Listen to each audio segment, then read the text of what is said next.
ಉತ್ತರ ಕನ್ನಡ ಲೋಕಸಭಾ ಕ್ಷೇತ್ರಕ್ಕೆ ಬಿಜೆಪಿ ಅಭ್ಯರ್ಥಿ ಇದುವರೆಗೂ ಘೋಷಿಸಿಲ್ಲ. ಹಲವು ಆಕಾಂಕ್ಷಿಗಳು ಕಣಕ್ಕಿಳಿಯಲು ಉತ್ಸುಕತೆಯನ್ನ ತೋರ್ತಿದ್ದಾರೆ. ಅವರಲ್ಲಿ ಖ್ಯಾತ ನ್ಯಾಯವಾದಿ ಕಾರವಾರದ ನಾಗರಾಜ್ ನಾಯಕ್ ಸಹ ಓರ್ವರು. ಸಾರ್ವಜನಿಕ ಕ್ಷೇತ್ರದ ಸಂಪರ್ಕ, ಸಮಾಜ ಸೇವೆಯ ತುಡಿತವಿರಿಸಿಕೊಂಡಿರುವ ವಾಗ್ಮಿಗಳು, ಯಕ್ಷಗಾನದ ಅರ್ಥಧಾರಿಗಳು ಆಗಿರುವ ನಾಗರಾಜ್ ನಾಯಕ್ ತಮಗೆ ಟಿಕೆಟ್ ಸಿಗುವ ನಿರೀಕ್ಷೆಯಲ್ಲಿ ಇದ್ದಾರೆ. ರಾಜಕೀಯ ಕ್ಷೇತ್ರ ತಮಗೇನು ಹೊಸದಲ್ಲ. ಸಾಮಾಜಿಕ ಸಂಘಟನೆ ಮತ್ತು ಸಾರ್ವಜನಿಕ ಕ್ಷೇತ್ರದೊಂದಿಗೆ ಇರುವ ಸಂಬಂಧ ತಮಗೆ ರಾಜಕೀಯ ಕ್ಷೇತ್ರದಲ್ಲೂ ಸೇವೆ ಸಲ್ಲಿಸಲು ಇನ್ನಷ್ಟು ಅವಕಾಶವನ್ನ ಕಲ್ಪಿಸಬಲ್ಲದು. ಆ ಮೂಲಕ ಕ್ಷೇತ್ರದ ಅಭಿವೃದ್ಧಿಗೆ ದುಡಿಯಬೇಕೆನ್ನುವ ನನ್ನ ತುಡಿತಕ್ಕೆ ಬೆಂಬಲ ಸಿಕ್ಕ ಹಾಗಾಗುತ್ತದೆ. ಪಕ್ಷದ ಸಂಘಟನೆಗೆ ದುಡಿಯುವ ನನಗೆ ಈ ಸಲ ಬಿಜೆಪಿ ಟಿಕೆಟು ನೀಡಲಿದೆ ಎನ್ನುವ ವಿಶ್ವಾಸ ವ್ಯಕ್ತಪಡಿಸಿದ್ದಾರೆ. ಅವರು ಕರಾವಳಿ ಮುಂಜಾವು ಡಿಜಿಟಲ್ನ ನಮ್ಮ ಪ್ರತಿನಿಧಿ ಪ್ರಶಾಂತ್ ಮಹಾಲೆ ಜೊತೆ ಮಾತನಾಡಿದ್ದು ಏನೆಲ್ಲ ಮಾತನಾಡಿದ್ದಾರೆ ಎನ್ನುವುದನ್ನ ನೋಡೋಣ ಬನ್ನಿ.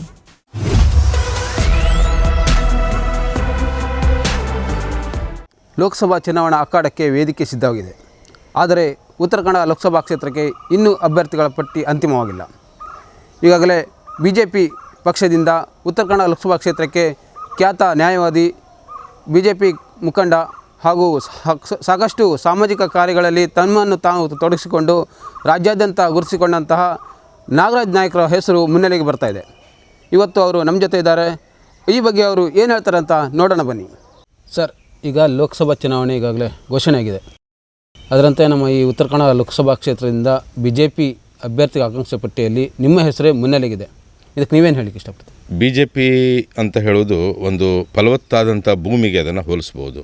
ಭೂಮಿ ಅಂತ ಹೇಳಿದ್ರೆ ಪವಿತ್ರ, ಅದರಲ್ಲೂ ಫಲವತ್ತಾದಂಥ ಭೂಮಿ ಅಂತ ಹೇಳಿದ್ರೆ ತುಂಬ ಸಂತೋಷ. ಇಷ್ಟು ವರ್ಷಗಳಲ್ಲಿ ಬಿಜೆಪಿ ಎನ್ನುವಂಥ ಒಂದು ಪಕ್ಷ, ರಾಷ್ಟ್ರೀಯ ಪಕ್ಷ, ಅನೇಕ ಕಾರ್ಯಕರ್ತರು ಸಂಸತ್ ಚುನಾವಣೆಗೆ ನಿಲ್ಲುವಂಥ ಒಂದು ಯೋಗ್ಯತೆಯನ್ನು ತಂದಿದೆ ಅಂತ ಹೇಳಿದ್ರೆ ನಮ್ಮ ಪಕ್ಷಕ್ಕೆ ನಾವು ಭಾಳ ಕೃತಜ್ಞರಾಗಿರಬೇಕು. ಪಕ್ಷದಲ್ಲಿ ಹಲವಾರು ಜನ ಇವತ್ತು ಆಕಾಂಕ್ಷಿಗಳಾಗಿದ್ದಾರೆ. ನೋಡಬೇಕು ಪಕ್ಷ ಯಾರಿಗೆ ಈ ಒಂದು ಅವಕಾಶವನ್ನು ಕೊಡ್ತದಲ್ಲ ಅಂಥ ವ್ಯಕ್ತಿಗೆ ನಾವು ಬೆಂಬಲಿಸೋದು. ನಮಗೆ ಕೊಟ್ಟರೆ ಸಂತೋಷ, ನಮಗೆ ಕೊಡಲಿಲ್ಲ ಅಂತ ಹೇಳಿದ್ರು ಸಹಿತ ಯಾವ ಅಭ್ಯರ್ಥಿಗೆ ಕೊಡ್ತಾರಲ್ಲ ಆ ಅಭ್ಯರ್ಥಿಗೆ ಬೆಂಬಲಿಸೋದು ಒಬ್ಬ ಪಕ್ಷದ ಸಾಮಾನ್ಯ ಕಾರ್ಯಕರ್ತನಾಗಿ ನಮ್ಮ ಜವಾಬ್ದಾರಿ. ನೀವು ಈಗಾಗಲೇ ಹಿಂದುಳಿದ ವರ್ಗಕ್ಕೆ ಸೇರಿದವರಾಗಿದ್ರಿ. ಈ ಆಧಾರದಲ್ಲಿ ಏನು ಈ ಬಾರಿ ಟಿಕೆಟ್ ಕೇಳ್ತಾ ಇದ್ರೆ ಏನು ಮಾತು ಕೇಳಿ ಬರ್ತಾಯಿದೆ, ಇದಕ್ಕೇನಂತೀರಿ ಸರ್? ನೋಡ್ರಿ, ನಾನೇನಂತ ಇದ್ದೀನಿ ಅಂದರೆ, ಒಂದು ಜಾತಿಯ ಆಧಾರದ ಮೇಲೆ ಅಥವಾ ಒಂದು ವರ್ಗ ಸಮುದಾಯಗಳ ಆಧಾರದ ಮೇಲೆ ಟಿಕೆಟನ್ನು ಕೇಳುವುದೇ ನಾವು ತಪ್ಪು. ಹಾಗಂತ ಸರ್ವಸ್ಪರ್ಶಿ ಸರ್ವವ್ಯಾಪಿ ಅಂತ ಹೇಳುವುದು ಬಿ ಜೆ ಪಿಯ ತತ್ವ. ಭಾರತ ದೇಶದಲ್ಲಿರುವಂಥ ಎಲ್ಲ ಜಾತಿ ಜನಾಂಗದವರೂ ಸಹಿತ ರಾಜಕೀಯವಾಗಿ ಪ್ರವರ್ಧಮಾನಕ್ಕೆ ಬರಬೇಕು. ಆ ಮುಖಾಂತರ ಸರ್ವರ ಅಭ್ಯುದಯ ಆಗಬೇಕು ಅಂತ ಹೇಳುವುದು ಪಕ್ಷದ ಅಂಬೋಣ.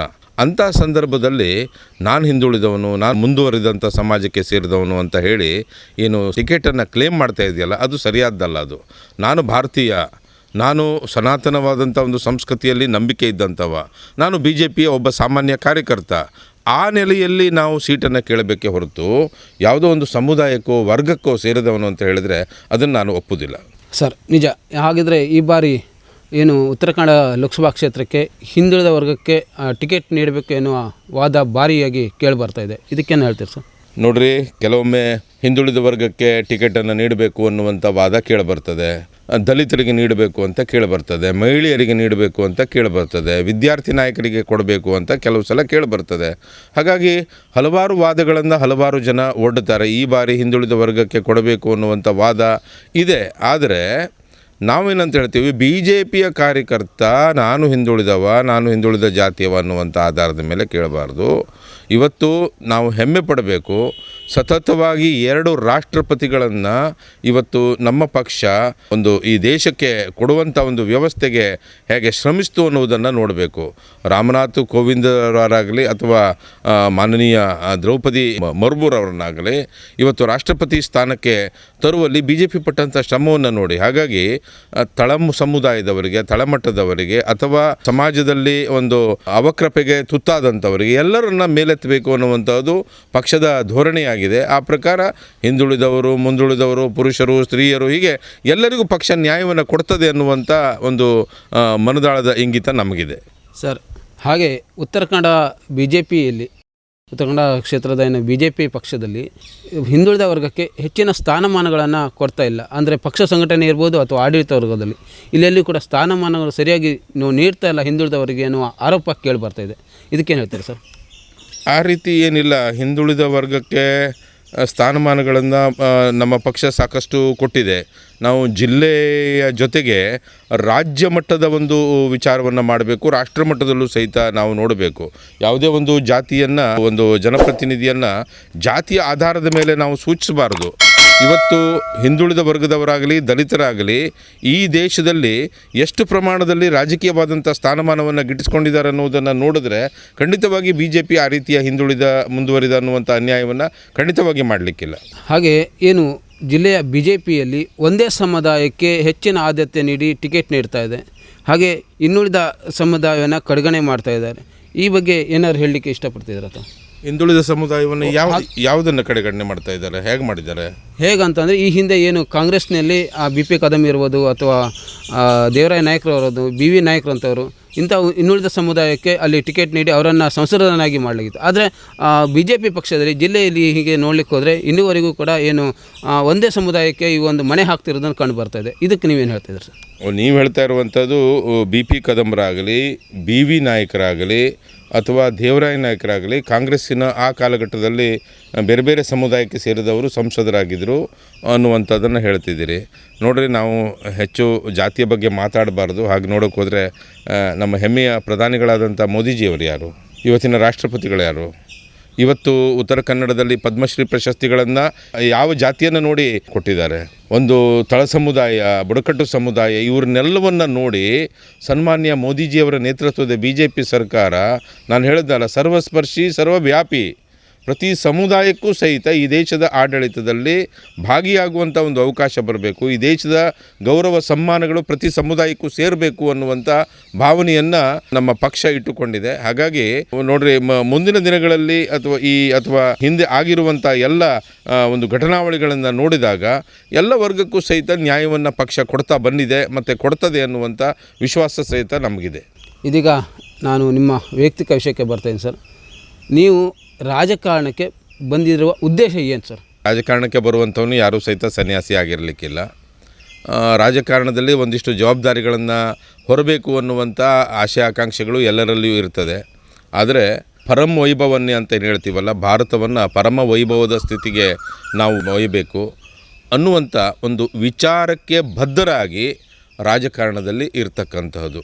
ಪ್ರತಿಯೊಬ್ಬ ರಾಜಕಾರಣಿಯ ಒಂದು ಇಚ್ಛೆ ಏನಾಗಿರಬೇಕು ಅಂತ ಹೇಳಿದ್ರೆ, ನೇಷನ್ ಫಸ್ಟ್ ಅಂತ, ನನ್ನ ರಾಷ್ಟ್ರವೇ ಮೊದಲು ಅನ್ನುವಂಥ ಭಾವನೆ ಇರಬೇಕು. ರಾಜಕಾರಣದಲ್ಲಿ ಬಂದ ಮೇಲೆ ಅಧಿಕಾರ ಸಿಗ್ತದೆ, ಅಧಿಕಾರ ಹೋಗ್ತದೆ, ಅಥವಾ ಕೊನೆಯವರೆಗೂ ಸಹಿತ ಅಧಿಕಾರ ಸಿಗದೇ ಇರ್ಬೋದು ಹಲವಾರು ಕಾರಣಗಳಿಗಾಗಿ. ಆದರೆ ನನ್ನ ರಾಷ್ಟ್ರಕ್ಕೆ ನನಗೆ ಅಧಿಕಾರ ವಂಚಿತನಾಗುವುದರಿಂದ ನನ್ನ ರಾಷ್ಟ್ರಕ್ಕೆ ಒಳ್ಳೆಯದಾಗ್ತದೆ ಅಂತ ಹೇಳಿದ್ರೆ, ಅಧಿಕಾರ ವಂಚಿತನಾದರೂ ಸಹಿತ ನನಗೆ ತೊಂದರೆ ಇಲ್ಲ. ನನಗೆ ಅಧಿಕಾರ ಅಥವಾ ಜವಾಬ್ದಾರಿ ಸಿಕ್ಕುವುದರ ಮುಖಾಂತರ ನನ್ನ ರಾಷ್ಟ್ರ ಒಳ್ಳೆಯ ಸ್ಥಾನಕ್ಕೆ ಬರ್ತದೆ, ವಿಶ್ವಗುರುವಾಗ್ತದೆ ಅಂತ ಹೇಳಿದ್ರೆ ಖಂಡಿತವಾಗಿ ನನಗೆ ಆ ಸ್ಥಾನ ಬೇಕು. ಹಾಗಾಗಿ ಇಲ್ಲಿ ಬಹಳ ಮುಖ್ಯವಾದಂಥದ್ದು ವಿಚಾರವೇ ಬಿಟ್ಟರೆ ಜವಾಬ್ದಾರಿಯು ಆಡಳಿತವೂ ಅಲ್ಲ. ನನಗೆ ಆಡಳಿತ ಇಲ್ಲದೇನೂ ಸಹಿತ, ನನಗೆ ಜವಾಬ್ದಾರಿ ಇಲ್ಲದೇನೂ ಸಹಿತ ನನ್ನ ರಾಷ್ಟ್ರ ಮುಂದೆ ಹೋಗ್ತದೆ, ವಿಶ್ವಗುರುವಾಗ್ತದೆ ಅಂತ ಹೇಳಿದ್ರೆ ನಾನು ಅದನ್ನೇ ಬಯಸ್ತಕ್ಕಂಥವನು. ನಮಗೂ ಒಂದಿಷ್ಟು ಕನಸುಗಳಿದ್ದಾವೆ. ರಾಜಕಾರಣದಲ್ಲಿ ನನ್ನ ರಾಷ್ಟ್ರವನ್ನು, ಶ್ರೇಷ್ಠ ರಾಷ್ಟ್ರವನ್ನು ಮಾಡಲಿಕ್ಕೆ ನನ್ನದಾದಂಥ ಒಂದು ಸೇವೆಯನ್ನು ಕೊಡಬೇಕು ಅನ್ನುವಂಥ ಇಚ್ಛೆ ಇದೆ. ಪಕ್ಷ ಅದನ್ನು ಗುರುತಿಸಿದರೆ ಖಂಡಿತ ಸಂತೋಷ. ಸರ್, ನಿಮ್ಮ ದೃಷ್ಟಿಯಲ್ಲಿ ರಾಜಕಾರಣಿ ಇರ್ಬೋದು ಅಥವಾ ಜನಪ್ರತಿನಿಧಿ ಅನ್ಸ್ಕೊಳ್ಳೋನು ಯಾವ ರೀತಿ ಕೆಲಸ ಮಾಡ್ಬೋದು ಸರ್? ಅಂದರೆ ಇವತ್ತಿಗೆ ರಾಜಕಾರಣಿ ಅಂದ ತಕ್ಷಣ ಅವರಿಗೆ ಇಚ್ಛಾಶಕ್ತಿ ಅಂದರೆ ಯಾವ ರೀತಿ ಬರ್ತೋ ಆ ರೀತಿ ಈ ಒಂದು ರಾಜಕೀಯವನ್ನು ಮಾಡ್ಕೊಂಡು ಹೋಗ್ಬೋದು ಅಥವಾ ಅವರ ವರ್ಕನ್ನು ಕೆಲಸವನ್ನು ಮಾಡ್ಕೊಂಡು ಹೋಗ್ಬೋದು. ರಾಜಕೀಯಕ್ಕೆ ಬಂದಂಥ ವ್ಯಕ್ತಿ ಯಾವ ರೀತಿ ಕೆಲಸ ಮಾಡಿ ತೋರಿಸ್ಬೋದು ಜನರಿಗೆ ಅನ್ನೋದನ್ನು ನಿಮ್ಮ ಅಭಿಪ್ರಾಯದಲ್ಲಿ ಹೇಳ್ತೀರಾ? ಇತ್ತೀಚಿನ ದಿನ ಅನ್ನೋದಕ್ಕಿಂತ ನಾವು ಪದೇ ಪದೇ ಅದೇ ಕಾಂಗ್ರೆಸ್ಸಿಗೆ ಬೈದ ರೀತಿ ಆಗಬಾರದು. ಕಾಂಗ್ರೆಸ್ ಅನ್ನುವಂಥ ಒಂದು ಪಕ್ಷ ಈ ದೇಶದ ಚುಕ್ಕಾಣಿಯನ್ನು ಪ್ರಥಮ ಒಂದು ಕಂತಿನಲ್ಲಿ ಹಿಡಿದಿರುವಂಥ ಸಂದರ್ಭ. ಅನೇಕ ವರ್ಷಗಳವರೆಗೆ ಈ ದೇಶವನ್ನು ಆಡಳಿತವನ್ನು ಮಾಡ್ತು ಕಾಂಗ್ರೆಸ್ಸು. ಆ ಸಂದರ್ಭದಲ್ಲಿ ರಾಜಕಾರಣಿಯ ವ್ಯಾಖ್ಯೆಯೇ ಬದಲಾಗಿ ಹೋಯಿತು. ಏನಂತ ಹೇಳಿದ್ರೆ, ರಾಜಕಾರಣಿ ಅಂತ ಹೇಳಿದ್ರೆ ದಬ್ಬಾಳಿಕೆ ಮಾಡ್ತಕ್ಕಂಥವನು, ರಾಜಕಾರಣಿ ಅಂತ ಹೇಳಿದ್ರೆ ಕೇವಲ ಕೆಂಪಲೈಟಿನ ಕಾರ್ನಲ್ಲಿ ತಿರುಗುವಂಥವನು, ರಾಜಕಾರಣಿ ಅಂತ ಹೇಳಿದ್ರೆ ಕಂಡಲ್ಲಿ ಸೆಲ್ಯೂಟನ್ನು ತಗೊಳ್ಳುವಂಥವನು, ರಾಜಕಾರಣದಲ್ಲಿ ಎಗ್ಗಿಲ್ಲದೆ ದುಡ್ಡು ಮಾಡುವವನ್ನ ರಾಜಕಾರಣಿ ಅನ್ನಬೇಕು ಅನ್ನುವಂಥ ಒಂದು ಪರಿಭಾಷೆಯನ್ನು ಕಾಂಗ್ರೆಸ್ಸು ಈ ದೇಶದಲ್ಲಿ ಕೊಟ್ಬಿಡ್ತು. ಇದರಿಂದ ತಪ್ಪಿಸ್ಕೊಂಡು ಬರುವಂಥದ್ದು ತುಂಬ ಕಷ್ಟ. ಆದರೆ ಸಹಿತ ಸನ್ಮಾನ್ಯ ಮೋದಿಜಿಯವರು ಮತ್ತು BJP ಹಿಂದೆ ವಾಜಪೇಯಿ ಅಂತವರು ಸಹಿತ ಈ ದೇಶದಲ್ಲಿ ಆಡಳಿತವನ್ನು ಹಿಡಿದ ನಂತರ ಬಹಳಷ್ಟು ಪರಿವರ್ತನೆಯನ್ನು ಮಾಡಿದ್ದಾರೆ. ರಾಜಕಾರಣಿ ಅಂತ ಹೇಳಿದರೆ ದಬ್ಬಾಳಿಕೆ ಮಾಡುವವನಲ್ಲ. ರಾಜಕಾರಣಿ ಅಂತ ಹೇಳಿದರೆ ಕೇವಲ ಗುತ್ತಿಗೆದಾರರಿಗೆ ಮಾತ್ರ ಸೀಮಿತನಾದಂಥವನಲ್ಲ. ರಾಜಕಾರಣಿ ಅಂತ ಹೇಳಿದರೆ ಅವನಿಗೆ ಸಾಹಿತ್ಯದ ಒಡನಾಟವೂ ಇರಬೇಕು. ರಾಜಕಾರಣಿಗೆ ಕೂಲಿ ಕಾರ್ಮಿಕರ ಸಾಂಗತ್ಯ ಇರಬೇಕು. ರಾಜಕಾರಣಿಗಳಿಗೆ ತಳ ಸಮುದಾಯದವರ, ಬಡವರ, ದೀನರ, ದಲಿತರ ಒಂದು ಕೂಗನ್ನು ಕೇಳುವಂತಹ ಕಿವಿ ಇರಬೇಕು. ಹೀಗೆ ಎಲ್ಲ ರಂಗಗಳಲ್ಲಿ, ಎಲ್ಲ ವಿಭಾಗಗಳಲ್ಲಿ ಲಕ್ಷ್ಯ ಕೊಡುವಂಥವನನ್ನು ರಾಜಕಾರಣಿ ಅಂತ ಹೇಳ್ಬೋದು. ಕೇವಲ ಗುತ್ತಿಗೆದಾರರಿಗೋ, ಕಾಂಟ್ರಾಕ್ಟರ್ಗಳಿಗೋ, ಗುತ್ತಿಗೆ ಕೆಲಸ ಮಾಡೋಕ್ಕೋ, ನಾನು ರೋಡ್ ಮಾಡಿಸ್ತೀನಿ, ನಾನು ಇಷ್ಟು ಅಗಲ ಕಾಲುವೆ ಹೊಡಿಸಿದ್ದೀನಿ, ಇದಷ್ಟೇ ರಾಜಕಾರಣಿಯ ಕೆಲಸ ಅಲ್ಲ. ಇದರ ಹೊರತಾಗಿಯೂ ಸಹಿತ ಒಬ್ಬ ಬಸ್ ಸ್ಟ್ಯಾಂಡ್ನಲ್ಲಿ ಹಮಾಲಿ ಮಾಡ್ತಕ್ಕಂಥವನಿಗೆ ರಾಜಕಾರಣದ ಒಬ್ಬ ಜನಪ್ರತಿನಿಧಿಯ ಅವಶ್ಯಕತೆ ಇಲ್ವಾ? ಒಬ್ಬ ರಿಕ್ಷಾ ಚಾಲಕನಿಗೆ ಅವಶ್ಯಕತೆ ಇಲ್ವಾ? ವಿದ್ಯಾರ್ಥಿಗಳಿಗೆ ಅವಶ್ಯಕತೆ ಇಲ್ವಾ? ಅಥವಾ ರೈತರಿಗೆ ಅವಶ್ಯಕತೆ ಇಲ್ವಾ? ಹಾಗಾಗಿ ಕೇವಲ ಒಂದು ಗುತ್ತಿಗೆದಾರರಿಗೆ ಮಾತ್ರ ನಾನು ಜನಪ್ರತಿನಿಧಿ ಆಗ್ತೀನಿ ಅನ್ನುವಂಥ ಧೋರಣೆಯನ್ನು ನಾವೆಲ್ಲ ಬಿಡ್ತಕ್ಕಂಥದ್ದು. ಹಾಗಾಗಿ ಸಮಸ್ತ ಈ ಒಂದು ಸಮಗ್ರ ಭಾರತವನ್ನು, ಗಟ್ಟಿ ಭಾರತವನ್ನು ಕಟ್ಟಬೇಕು ಅಂತ ಹೇಳಿದ್ರೆ ಎಲ್ಲ ಒಂದು ರಂಗದ ಬಗ್ಗೆ, ಎಲ್ಲ ವಿಭಾಗಗಳ ಬಗ್ಗೆ ಲಕ್ಷ್ಯವನ್ನು ತೆಗೆದುಕೊಂಡು, ಕಾಳಜಿಯನ್ನು ತೆಗೆದುಕೊಂಡು ಕೆಲಸ ಮಾಡುವಂತಹ ಒಂದು ಮನೋಭೂಮಿಕೆ ರಾಜಕಾರಣಿಯದಾಗಿರಬೇಕು ಅನ್ನುವುದು ನಮ್ಮಂಥವರ ಅಂಬೋಣ. ಸರಿ ಸರ್, ಈಗಾಗಲೇ ನೀವು ಏನು ಈ ಉತ್ತರಾಖಂಡ ನೀವು BJP ಪಕ್ಷದಲ್ಲಿ ಅದು ರಾಜ್ಯ ಮಟ್ಟದಲ್ಲಿ ಕೂಡ ಗುರುತಿಸ್ಕೊಂಡಿದ್ರಿ. ಜಿಲ್ಲೆಯಲ್ಲಿ ಮಾಧ್ಯಮ ವಕ್ತಾರರಾಗಿ, BJP ಮಾಧ್ಯಮ ವಕ್ತಾರರಾಗಿ, ಹಾಗೆ ವಿವಿಧ ಸಂಘಟನೆಯಲ್ಲಿ ಪಕ್ಷದ ಸಂಘಟನೆಯಲ್ಲಿ ಕೂಡ ಹಲವಾರು ವರ್ಷಗಳಿಂದ ತೊಡಸ್ಕೊಂಡು ಬಂದಂಥವ್ರು. ಸಾಕಷ್ಟು ಕಾರ್ಯಕರ್ತರನ್ನು ನೀವು ಬೆಳೆಸಿದ್ರಿ. ಒಬ್ಬ BJP ಕಾರ್ಯಕರ್ತನಿಗೆ ಯಾವ ರೀತಿ ಕೆಲಸ ಮಾಡಬೇಕು, ಯಾವ ರೀತಿ ಒಂದು BJP ಕಾರ್ಯಕರ್ತ ಇರಬೇಕು ಅನ್ನೋದನ್ನು ನೀವು ಬಯಸ್ತೀರಿ ಸರ್? ಈ ದೇಶವನ್ನು BJP ಪಕ್ಷದಿಂದ ಅಟಲ್ಜಿಯವರು ಆಳಿದ್ದಾರೆ. ಅಟಲ್ಜಿಯವರು ಯಾವಾಗಲೂ ಒಂದು ಮಾತು ಹೇಳ್ತಿದ್ರು. ಅವರು ಮೇರಾ 51 ಕವಿತಾಸ್ ಅನ್ನುವಂಥ ಪುಸ್ತಕದಲ್ಲಿ, ದೇವರೇ ನನ್ನನ್ನು ಎಷ್ಟು ಬೇಕಾದರೂ ಮೇಲಕ್ಕೆ ಏರಿಸು, ದೇವರೇ ನನ್ನನ್ನು ಎಷ್ಟು ಬೇಕಾದರೂ ಮೇಲಕ್ಕೆ ಏರಿಸು, ಆದರೆ ನನ್ನ ಜನರನ್ನು ತಬ್ಬಿಕೊಳ್ಳಲಿಕ್ಕೆ ಆಗದೇ ಇರುವಷ್ಟು ಮೇಲೆ ಏರಿಸಬೇಡ. ಅಂದರೆ ಇದರ ಮತಿತಾರ್ಥ ಇಷ್ಟೇ, ನಾನು ಯಾವುದೇ ಸ್ಥಾನಮಾನಕ್ಕೆ ಹೋಗಲಿ, MLA ಆಗಲಿ, MP ಆಗಲಿ, ಮುಖ್ಯಮಂತ್ರಿ ಆಗಲಿ, ಪ್ರಧಾನಿ ಆಗಲಿ, ಆದರೆ ಯಾವುದೇ ಸ್ಥಾನಮಾನಕ್ಕೆ ಹೋದರೂ ಸಹಿತ ಅದು ಬೇರೆ. ಆದರೆ ನಾನು ಹಾಗಿದ್ದೂ ಸಹಿತ ನನ್ನ ಜನರನ್ನು ತಬ್ಬಿಕೊಳ್ಳುವಂಥ ಒಂದು ಮನೋಭಾವ ನನ್ನದಾಗಿರಲಿ ದೇವರೇ ಅಂತ. ಅಂದರೆ ಎಷ್ಟು ಎತ್ತರಕ್ಕೆ ಏರಿಸಿದ್ರೂ ಸಹಿತ ನಾನು ಬಗ್ಗಿರಬೇಕು ಅನ್ನುವಂಥ ಒಂದು ಕವಿತೆಯನ್ನು ವಾಜಪೇಯಿರವರು ಕೊಟ್ಟಿದ್ದಾರೆ. ನಮ್ಮ ಮಹಾನ್ ನಾಯಕರ ಜೀವನಗಾಥೆಯನ್ನು ನೋಡಿಬಿಟ್ಟು ಅವರ ಜೀವನದಲ್ಲಿ ಅವರು ಕೊಟ್ಟಂಥ, ಡೈರೆಕ್ಟ್ಲಿ ಅಥವಾ ಇಂಡೈರೆಕ್ಟ್ಲಿ ಅವರು ಕೊಟ್ಟಂಥ ಕರೆಗಳನ್ನು ಅನುಸರಿಸಿದರೆ ಅದೇ ಸಾಕು BJPಯ ಕಾರ್ಯಕರ್ತನಿಗೆ. ಇನ್ನು ಸನ್ಮಾನ್ಯ ಹೆಮ್ಮೆಯ ಪ್ರಧಾನಿಗಳಾದಂಥ ಮೋದಿಜಿಯವರು ಮೊನ್ನೆ ಒಂದು ಆತ್ಮನಿರ್ಭರತೆಯ ಬಗ್ಗೆ ತುಂಬ ದಿನಗಳಿಂದ ಮಾತನಾಡ್ತಾ ಇದ್ದಾರೆ. ಆತ್ಮನಿರ್ಭರತಾ ಭಾರತ್ ಅಂತ ಹೇಳ್ತಾ ಇದ್ದಾರೆ. ಅಂದರೆ ಆತ್ಮನಿರ್ಭರತಾ ಭಾರತ್ ಅಂತ ಹೇಳಿದ್ರೆ ಕೇವಲ ಚೈನಾದ ವಸ್ತುಗಳು ಇಲ್ಲಿ ಬರುವುದನ್ನು ನಿಷೇಧಿಸುವುದಷ್ಟೇ ಅಲ್ಲ. ಉದಾಹರಣೆಗೆ ನಮ್ಮ ಉತ್ತರ ಕನ್ನಡದಲ್ಲಿ ಸಾಕಷ್ಟು ತರಕಾರಿಯನ್ನು ಬೆಳೀತಾ ಇದ್ವಿ. ನಮಗೆ ಬೇಕಾಗಿರುವಂಥ ತರಕಾರಿಯನ್ನು ನಾವೇ ಸೃಷ್ಟಿ ಮಾಡ್ಕೊಳ್ಬೇಕು, ನಾವೇ ಬೆಳೆಸಬೇಕು. ಉತ್ತರ ಕನ್ನಡದವರು ಪ್ರತಿ ತರಕಾರಿಗೂ ಸಹಿತ ಬೆಳಗಾವಿನ ತರಕಾರಿ, ಕಲಘಟಗಿಯ ತರಕಾರಿ ಮೇಲೆ ಅವಲಂಬಿಸಿದರೆ ಅದು ಆತ್ಮನಿರ್ಭರತೆಯಲ್ಲ. BJP ಕಾರ್ಯಕರ್ತರು ನೋಡ್ರಿ, ಮೋದಿಜಿಯವರು ಏನು ಕರೆ ಕೊಟ್ಟಿದ್ದಾರೆ, ಮೋದಿಜಿಯವರು ಸ್ವಚ್ಛತೆಯ ಬಗ್ಗೆ ಹೇಳಿದರು. ಹಾಗಾಗಿ ಪ್ರತಿದಿನ ಅಲ್ಲಾದರೂ ಸಹಿತ ವಾರಕ್ಕೆ ಒಮ್ಮೆಯಾದರೂ ಸಹಿತ ನಮ್ಮ ಮನೆಯ ಸ್ವಚ್ಛತೆ ಬಿಡಿ, ಸಾರ್ವಜನಿಕ ಸ್ವಚ್ಛತೆಯಲ್ಲಿ ನಾವು ತೊಡಗಬೇಕು. ಅದು BJP ಕಾರ್ಯಕರ್ತನ ಒಂದು ಮನೋಭೂಮಿಕೆ ಆಗಿರಬೇಕು. ನೋಡಿ, ಜಲಜೀವನ್ ಮಿಷನ್ನಲ್ಲಿ ಪ್ರತಿ ಮನೆಗೆ ನೀರು ಕೊಡುವಂಥ ಒಂದು ವ್ಯವಸ್ಥೆಯನ್ನು ಪ್ರಧಾನಿಯವರು ಮಾಡ್ತಾ ಇದ್ದಾರೆ. ಹಾಗಿದ್ರೆ ಅದಕ್ಕೆ ನೀರಿನ ಮೂಲ ಬೇಡವಾ? ಸೊ ನಾವು ನರೇಂದ್ರ ಮೋದಿಗೆ ಕೇವಲ ಜೈ ಅಂದರೆ ಸಾಕ? ನರೇಂದ್ರ ಮೋದಿಯವರ ಜೀವನ ಶೈಲಿಯನ್ನು, ಅವರ ಜೀವನ ಹೇಗೆ ನಡೀತಾ ಇದನ್ನು ಅದನ್ನು ನಾವು ಅನುಸರಿಸಬೇಕು. ಮೋದಿಯವರು ಒಬ್ಬರ ಹಾರ್ಡ್ ವರ್ಕರು, ಒಬ್ಬ ಸತತ ಪರಿಶ್ರಮಿ. ಆ ಪರಿಶ್ರಮಿ ನಾವಾಗಿರಬೇಕು. ನಾನು ಹೇಳಿದೆ, ಜಲಜೀವನ್ ಮಿಷನ್ನಲ್ಲಿ ನೀರಿನ ಮೂಲಗಳನ್ನು ಸ್ವಚ್ಛ ಮಾಡಬೇಕು, ನದಿ ತೀರಗಳನ್ನು ಸ್ವಚ್ಛ ಮಾಡಬೇಕು. ಆ ಸಾಕಷ್ಟು ನೀರು ಸಿಗುವ ಹಾಗೆ ಇಂಗು ಗುಂಡಿಗಳನ್ನು ನಿರ್ಮಾಣ ಮಾಡ್ತಕ್ಕಂತಹ ಒಂದು ವ್ಯವಸ್ಥೆಯನ್ನು BJPಯ ರಾಜಕೀಯ ಚಟುವಟಿಕೆ ಅಂತ ಹೇಳಿದರೆ ಅದೊಂದು ಸಾಮಾಜಿಕ ಚಟುವಟಿಕೆ ಆಗಿರಬೇಕು.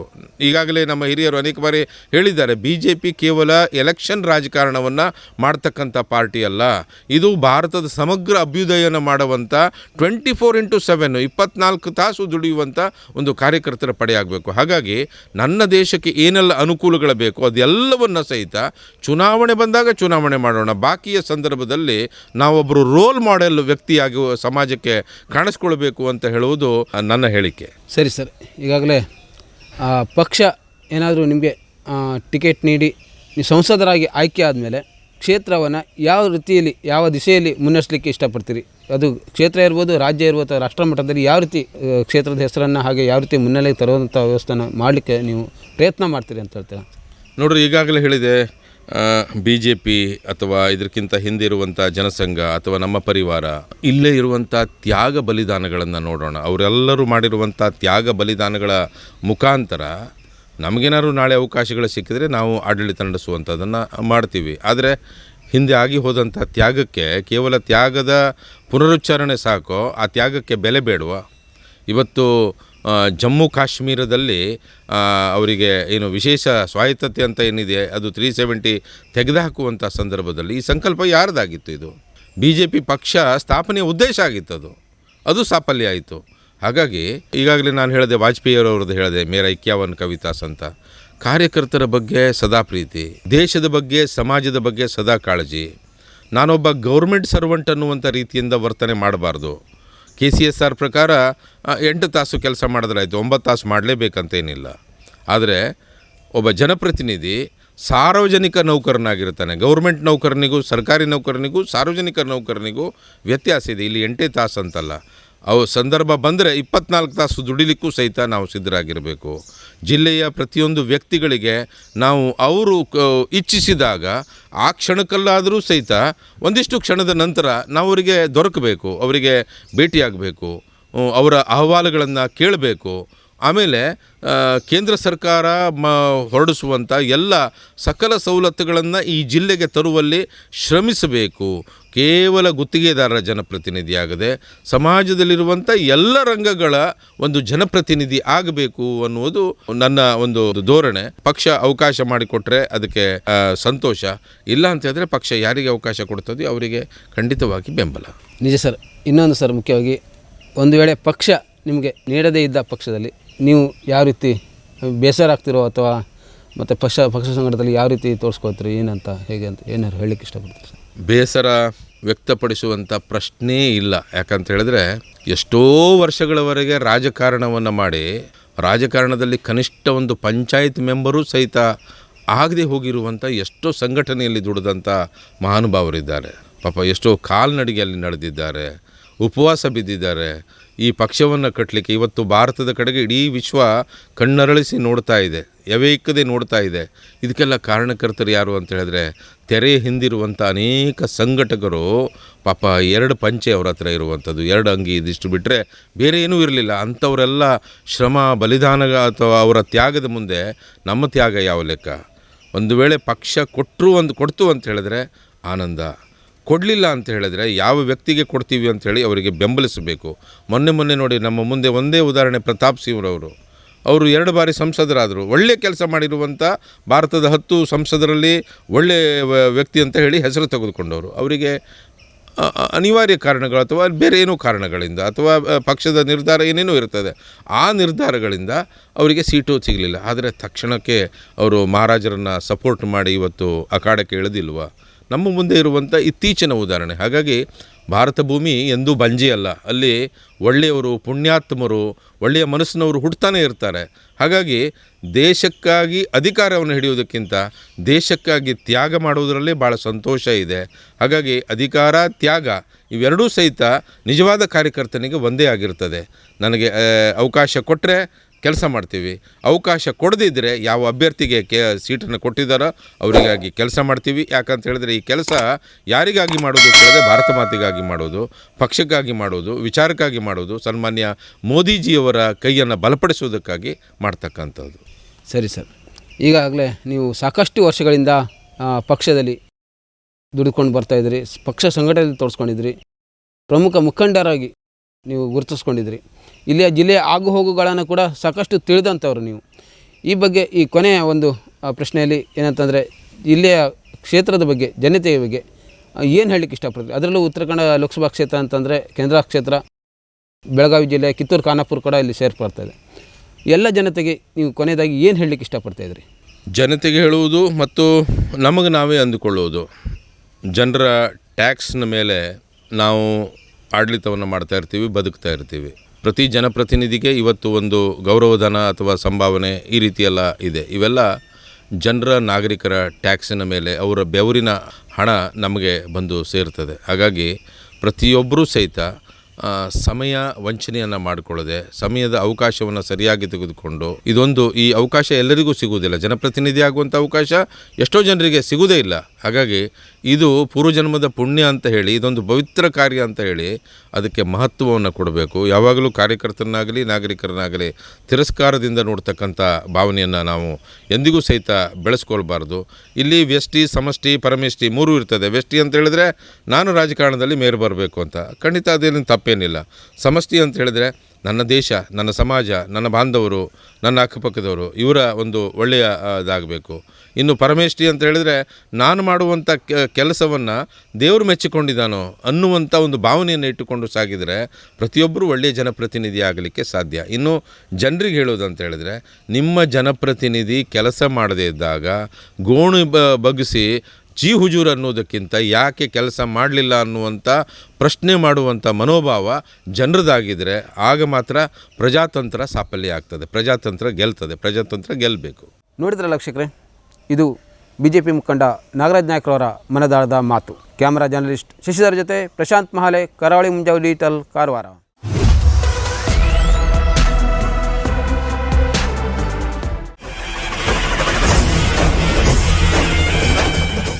ಸರ್ವ ಮಂಗಳ ಮಾಂಗಲ್ಯೆ ಶಿವೆ ಸರ್ವಾರ್ಥ ಸಾಧಕೆ ಶರಣ್ಯೇ ತ್ರ್ಯಂಬಕೆ ದೇವಿ ನಾರಾಯಣಿ ನಮೋಸ್ತುತೆ.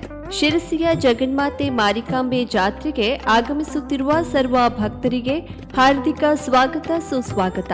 ಸ್ವಾಗತ ಕೋರುವವರು ರವೀಂದ್ರ ನಾಯ್ಕ್, ಅಧ್ಯಕ್ಷರು, ಜಿಲ್ಲಾ ಅರಣ್ಯ ಅತಿಕ್ರಮಣ ಹೋರಾಟಗಾರರ ವೇದಿಕೆ, ಶಿರ್ಸಿ. ನಾಡಿನ ಶಕ್ತಿ ದೇವತೆ, ಭಕ್ತರ ಪೊರೆವ ಜಗನ್ಮಾತೆ ಶಿರಸಿ ಶ್ರೀ ಮಾರಿಕಾಂಬೆಯ ಜಾತ್ರಾ ಮಹೋತ್ಸವಕ್ಕೆ ಆಗಮಿಸುತ್ತಿರುವ ಭಕ್ತ ಸಮೂಹಕ್ಕೆ ಹೃದಯಪೂರ್ವಕ ಸ್ವಾಗತ. ಸ್ವಾಗತ ಕೋರುವವರು ರಾಘು ನಾಯ್ಕ್, ಉಪಾಧ್ಯಕ್ಷರು, ಭೈರುಂಬೆ ಗ್ರಾಮ ಪಂಚಾಯತ್. ನಾಡಿನ ಪ್ರಸಿದ್ಧ ಶ್ರೀ ಮಾರಿಕಾಂಬೆಯ ಜಾತ್ರೆಗೆ ಆಗಮಿಸುತ್ತಿರುವ ಸರ್ವ ಭಕ್ತರಿಗೆ ಹೃತ್ಪೂರ್ವಕ ಸ್ವಾಗತಗಳು. ಶ್ರೀ ಮಾರಿಕಾಂಬೆ ತಮ್ಮೆಲ್ಲರನ್ನ ಆಶೀರ್ವದಿಸಲಿ ಎಂದು ಪ್ರಾರ್ಥಿಸುವ ಪ್ರದೀಪ್ ಶೆಟ್ಟಿ, ಗುತ್ತಿಗೆದಾರರು, ಶಿರ್ಸಿ. ಸರ್ವಮಂಗಲ ಮಾಂಗಲ್ಯೆ ಶಿವೆ ಸರ್ವಾರ್ಥ ಸಾಧಿಕೆ ಶರಣ್ಯೇ ತ್ರ್ಯಂಬಕೆ ದೇವಿ ನಾರಾಯಣಿ ನಮೋಸ್ತುತೆ. ಶಿರಸಿಯ ಜಗನ್ಮಾತೆ ಮಾರಿಕಾಂಬಾ ಜಾತ್ರೆಗೆ ಆಗಮಿಸುತ್ತಿರುವ ಸರ್ವ ಭಕ್ತರಿಗೆ ಹಾರ್ದಿಕ ಸ್ವಾಗತ ಸುಸ್ವಾಗತ. ಸ್ವಾಗತವನ್ನ ಕೋರುವವರು ಸಂತೋಷ್ ಶೆಟ್ಟಿ, ಉದ್ಯಮಿಗಳು, ಗಿಡಮಾವಿನಕಟ್ಟೆ, ಶಿರಸಿ. ನಾಡಿನ ಶಕ್ತಿ ದೇವತೆ, ಭಕ್ತರ ಪೊರೆವ ಜಗನ್ಮಾತೆ ಶಿರಸಿ ಶ್ರೀ ಮಾರಿಕಾಂಬೆಯ ಜಾತ್ರಾ ಮಹೋತ್ಸವಕ್ಕೆ ಆಗಮಿಸುತ್ತಿರುವ ಭಕ್ತ ಸಮೂಹಕ್ಕೆ ಹೃದಯಪೂರ್ವಕ ಸ್ವಾಗತ. ಸ್ವಾಗತ ಕೋರುವವರು ಹರೀಶ್ ಪಂಡಿತ್, ಅವಿನಾಶ್ ಎಲೆಕ್ಟ್ರಾನಿಕ್ಸ್, ಶಿರ್ಸಿ. ಶುಭಾರಂಭಗೊಂಡಿದೆ ಹೊನ್ನಾವರದಲ್ಲಿ ನೂತನ ಜವಳಿ ಮಳಿಗೆ Shri Mallikarjuna silks, bank road, Honnavar. ಪರಂಪರೆಯ ಸಾಂಪ್ರದಾಯಿಕ ಉಡುಪು, ಹೊಸ ತಲೆಮಾರಿನ ಯುವಕ ಯುವತಿಯರ ಮನಸೆಳೆಯುವ ವಿನ್ಯಾಸದ, ವಿದ್ಯಾರ್ಥಿನಿಯರ ಹಾಗೂ ಚಿಣ್ಣರಿಂದ ಎಲ್ಲಾ ವಯೋಮಾನದವರ ಮನ ಮೆಚ್ಚುವ ನವನವೀನ ಶೈಲಿಯ ವಿಶ್ವಪ್ರಸಿದ್ಧ ಕಂಪನಿಗಳ ಉತ್ಕೃಷ್ಟ ಗುಣಮಟ್ಟದ ವಸ್ತ್ರ ವಿನ್ಯಾಸಗಳ ರೆಡಿಮೇಡ್ ಬಟ್ಟೆಗಳನ್ನ ಇದೀಗ ಬೃಹತ್ ಮಳಿಗೆಯಲ್ಲಿ ಕೈಗೆಟುಕುವ ದರದಲ್ಲಿ ಲಭ್ಯ. ಇಂದೇ ಭೇಟಿ ನೀಡಿ Mallikarjuna silks, bank road, Honnavar, Uttara Kannada.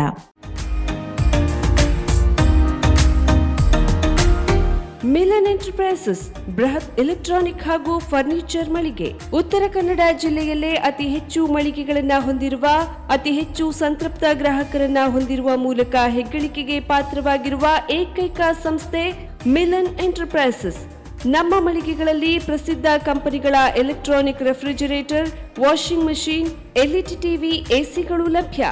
ಭಾರತದ ಕರಾವಳಿ ಹವಾಮಾನಕ್ಕೆ ಹೊಂದಿಕೊಳ್ಳುವ ನಂಬರ್ 1 ಬ್ರ್ಯಾಂಡ್ ಆದ ಗೋದ್ರೇಜ್ ಕಂಪನಿಯ ಕಪಾಟು, ಆಫೀಸ್ ಟೇಬಲ್, ಆಫೀಸ್ ಚೇರ್, ಬ್ಯಾಂಕ್ಗಳಿಗೆ ಹಾಗೂ ಚಿನ್ನದ ಅಂಗಡಿಗಳಿಗೆ ಬೇಕಾಗುವ ಸೇಫ್ ಲಾಕರ್ಗಳು ಅತಿ ಕಡಿಮೆ ಬೆಲೆಯಲ್ಲಿ ಲಭ್ಯವಿದೆ. Teak wood sofa set, wooden dining table ಹಾಗೂ ಗ್ರಾಹಕರಿಗೆ ಬೇಕಾಗುವ ಅಳತೆಯಲ್ಲಿ ನಿಮ್ಮ ಮನೆಗೆ ಹೊಂದಿಕೊಳ್ಳುವ ಹಾಗೆ ಫರ್ನಿಚರ್ ಗಳನ್ನ ಮಾಡಿಕೊಡಲಾಗುವುದು. ಕಸ್ಟಮೈಸ್ಡ್ ಕಿಚನ್, ವಾರ್ಡ್ರೋಬ್ ಟ್ಯೂಬ್ಗಳನ್ನು ಅತಿ ಹೆಚ್ಚು ವರ್ಷಗಳ ಕಾಲ ಬಾಳಿಕೆ ಬರುವ ಹಾಗೆ ವಾರಂಟಿಯೊಂದಿಗೆ ಮಾಡಿಕೊಡಲಾಗುವುದು. ನಮ್ಮಲ್ಲಿ ಡ್ಯೂರಾಫ್ಲೆಕ್ಸ್, ಗೋದ್ರೇಜ್ ಕಂಪನಿಯ memory foam mattress, orthopaedic mattress, spring ಮ್ಯಾಟ್ರೆಸ್ಗಳು ಕಡಿಮೆ ಬೆಲೆಯಲ್ಲಿ ಲಭ್ಯ. ವಿವಿಧ ಕಂಪನಿಗಳ ನವೀನ ಮಾದರಿಯ ಮಿಕ್ಸರ್, ಗ್ರೈಂಡರ್, ಫ್ಯಾನ್, ಕುಕ್ಕರ್, ತವಾ, ಫ್ಲಾಸ್ಕ್, ಮೈಕ್ರೋ ಓವೆನ್ಗಳು ಲಭ್ಯವಿದೆ.